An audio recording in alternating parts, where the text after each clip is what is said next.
Céline Géraud, bonjour. Bonjour. Merci de venir aujourd'hui pour SOS Autisme France. Voilà, votre présence est importante parce que vous présentez une émission sur le sport et vous savez que les personnes autistes ont beaucoup de mal à accéder à certains centres sportifs, à certains clubs. Est-ce que vous étiez déjà au courant de tout ça? Est-ce que c'est quelque chose dont vous aviez entendu parler?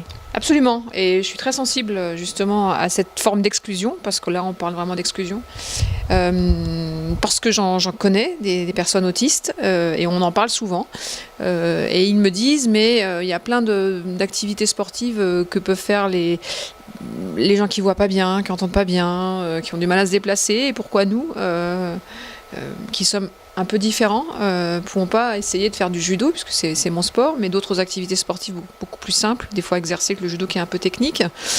Et ça m'a sensibilisée, parce que je dis en fait, ça paraît tellement incroyable qu'on banalise. On se dit mais non, c'est pas possible, il suffit de toquer à la porte, dire salut, c'est moi, je prends ma licence, je suis prêt, regardez, je suis en bonne forme, j'ai un certificat médical.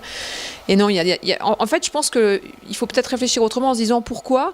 Est-ce qu'on peut pas essayer, plutôt que de dire ça marche pas, je suis refusée, de former des profs, des présidents de fédé, les institutions du sport, les entités, à accueillir justement cette population qui est là, qui existe, qui a envie, qui a de l'énergie. On met toujours en avant le côté, en France, on adore faire du sport, on est 60 millions d'habitants, il y a 6 millions de licenciés de sport.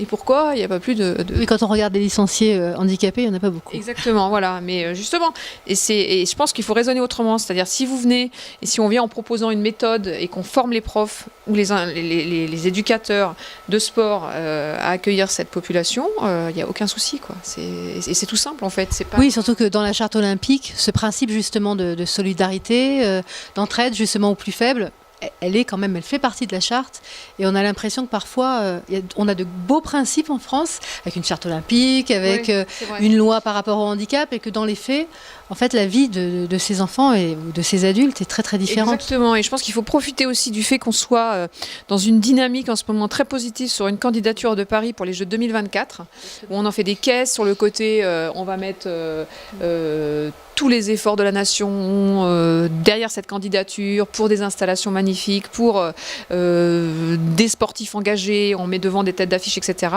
Il faut aussi impliquer effectivement toute cette population et ces sportifs ou ces futurs sportifs qui souffrent d'autisme et qui sont sans doute pleins d'énergie et qui peuvent venir au soutien de cette candidature. Oui, parce qu'il y a un ami à moi qui s'appelle Michael Jérémias, qui est en fauteuil. C'est vrai qu'au niveau du handisport, on a l'impression quand même que c'est un petit peu rentré.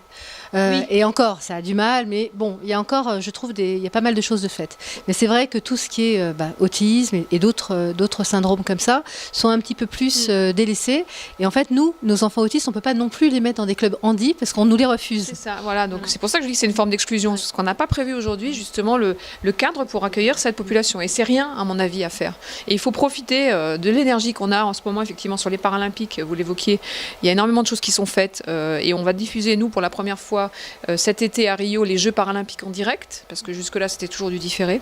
Donc il y a aussi un progrès à ce niveau-là sur la perception, l'acceptation du handicap à la télé, etc. Et c'est des vrais athlètes avec des vraies performances. Là on est vraiment dans le très haut niveau, mais même pour la pratique de tous les jours de base, je pense que moi, ça me paraît évident, et je ne pense pas qu'il faille grand-chose pour former justement les éducateurs et les profs à accueillir cette population. Alors voilà, moi je vous disais en off qu'on a signé avec plein de fédérations, y compris celle de golf, alors qu'on ne pense pas obligatoirement à ce sport, mais hier on avait un autiste, un champion de golf, donc on peut aussi avoir des champions autistes peut-être un jour, si on arrive à bien vraiment les intégrer dans ces clubs, et on va signer bientôt, là dans quelques jours, avec la Fédération française de judo, donc je suis ravie parce que vous êtes vice-présidente de la Fédé, donc voilà, ça vous parle.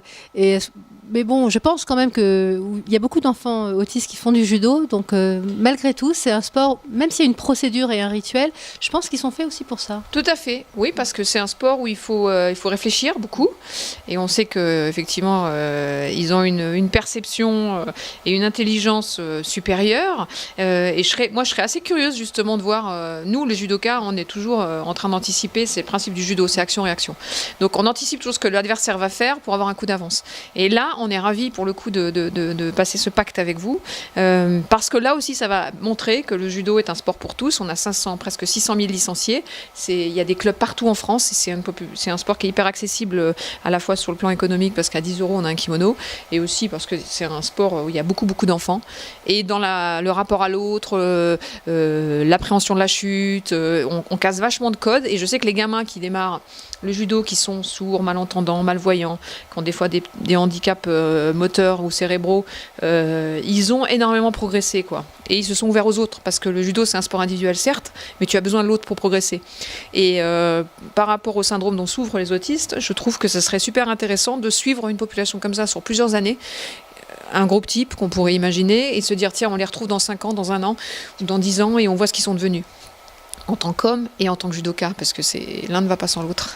Donc j'espère que dans l'émission que vous présentez pour Stade 2, on aura l'occasion de voir un reportage sur des personnes autistes. Nous, on est en train de travailler dessus pour montrer justement des exemples avec le petit judoka, un golfeur, un joueur de tennis. On a fait un reportage récemment sur Michael Jérémiaz, qu'on a suivi dans son quotidien. Il a une approche extrêmement différente et détonnante du handicap, et il fait beaucoup bouger les lignes, et je suis sûre que cette approche-là avec des enfants autistes ou de jeunes licenciés de quel que soit le sport, ce serait un vrai plus. C'est une vraie bonne idée. Il est peut-être temps de montrer une image positive, une image heureuse aussi, de la personne handicapée qui fait du sport, et pas toujours être dans les larmes, même si nous les familles on l'est parfois, mais au moins montrer qu'ils sont capables de plein de choses et qu'il faut les adapter, les intégrer partout. Et le sport est le plus beau, le plus magnifique des vecteurs, justement, pour permettre cette passerelle entre notre monde à nous et leur monde à eux, quoi. Voilà.